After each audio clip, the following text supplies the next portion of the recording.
Kind of in a quiet time before recess when we thought members would be around, but it has not been quiet at all. But I have to tell you, based on the meetings that I've had this week, it has been a real energizing experience. So many memories come back at a time like this because, as Paul said, those of us that operate in budget worlds, usually we're kind of the ugly stepchildren, so to speak. It's kind of a nerdy thing to think about, and those of us that are budgeteers don't always get the respect we deserve, I have to say. But I have to tell you, the reason I started this is because I watched on television the 1990 budget process, and I learned by watching that process as a candidate the relevance of the budget process to our government.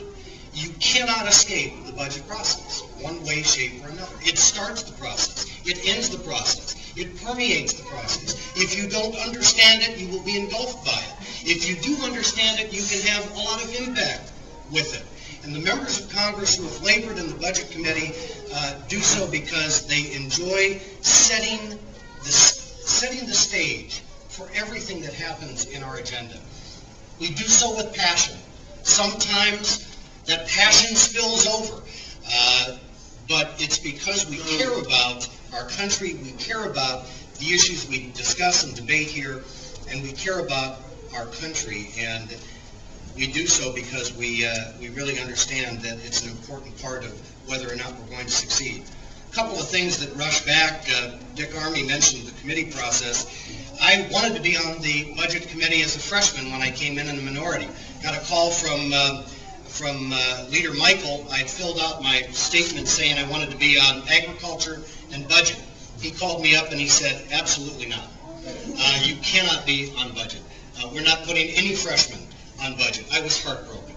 But I have to say it paved the way for me to be able to get on the Budget Committee when we actually took the majority. And what a much more exciting time to be on the Budget Committee because of all the things that we, after 40 years, had never had an opportunity to even try, and it got us to work toward a balanced budget, which we are still hoping to be able to achieve, but it started with that. Obviously, I mentioned that Dick Armey and Denny Hastert helped me get to be the chairman, and I thank them for that. We passed 6 budgets in this room as chairman and off the floor.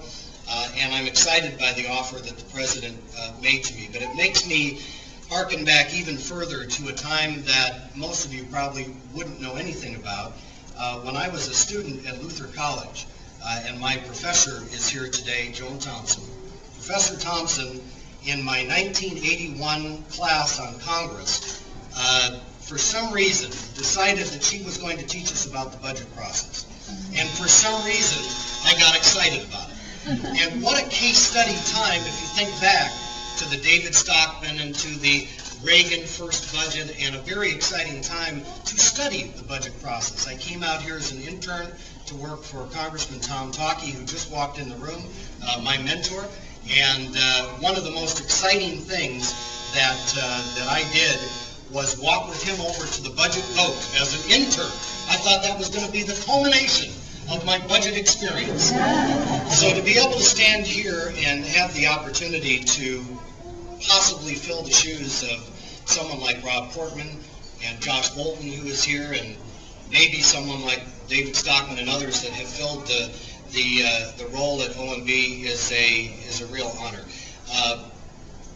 Each and every one of you I can relate a story to that has touched my life, touched my career, touched my profession, impacted me or my family.